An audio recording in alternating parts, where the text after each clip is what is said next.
Hello guys, আসসালামু আলাইকুম। আশা করি আপনারা সবাই ভালো আছেন। আজকে আমি আবারও নতুন একটা ভিডিও নিয়ে হাজির হলাম। আর আজকে আমি পালং শাক ভাজি করব। এই দেখুন, আমি পালং শাক নিয়ে নিয়েছি। আর এইগুলো কিন্তু একদমই সার ছাড়াই, এইগুলো মাঠ থেকে তুলে আনছে। এবার এইগুলো পালং শাক আমি ছোট ছোট করে কেটে নিব। আমি পালং শাক ছোট ছোট করে কেটে নিয়েছি। আর এখানে নিয়েছি কাঁচামরিচ, পেঁয়াজ, রসুন। এবার এইগুলো আমি খোসা ছাড়িয়ে ধুয়ে কেটে নিব। এখানে আমি কাঁচামরিচ, রসুন, পেঁয়াজ কেটে নিয়েছি। আর এখানে আমি শাকগুলো ধুয়ে নিব। আমি পালং শাক ধুয়ে নিছি। আর চুলায় একটা কড়াই বসিয়ে দিছি। এখন আমি জাল ধরিয়ে নিব।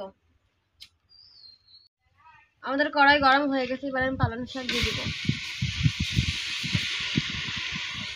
আর দিয়ে দেবো কাঁচামরিচ ফালি, স্বাদ মতো লবণ। এবার এইগুলো দিয়ে আমি 5 মিনিটের মতো ঢেকে আস্তে আস্তে রান্না করে নিব। ফিরে এলাম 5 মিনিট পরে। এবার আমরা ঢাকনা নামিয়ে নিব। আর আমি শাকগুলো নেড়ে নিব।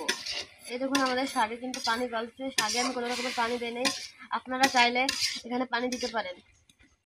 আমি কিছুক্ষণ শাক নেড়ে নিয়েছি। এবার আমি একটু ঢাকনা দিয়ে ঢেকে দেবো। আমি আরও 3 মিনিটের মতো রান্না করে নেব।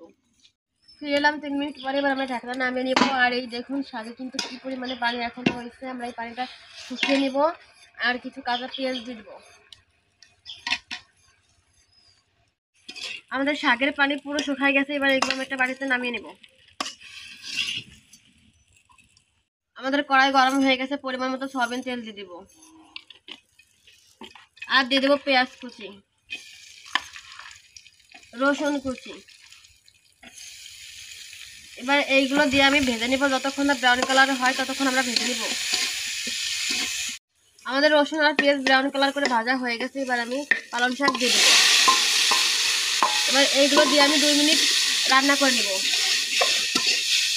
ফিরে এলাম 2 মিনিট পরে। এই দেখুন, আমাদের শাকে কিন্তু কোনো রকমের পানি নাই। এবার এগুলো আমি একটা বাটিতে নামিয়ে নেব।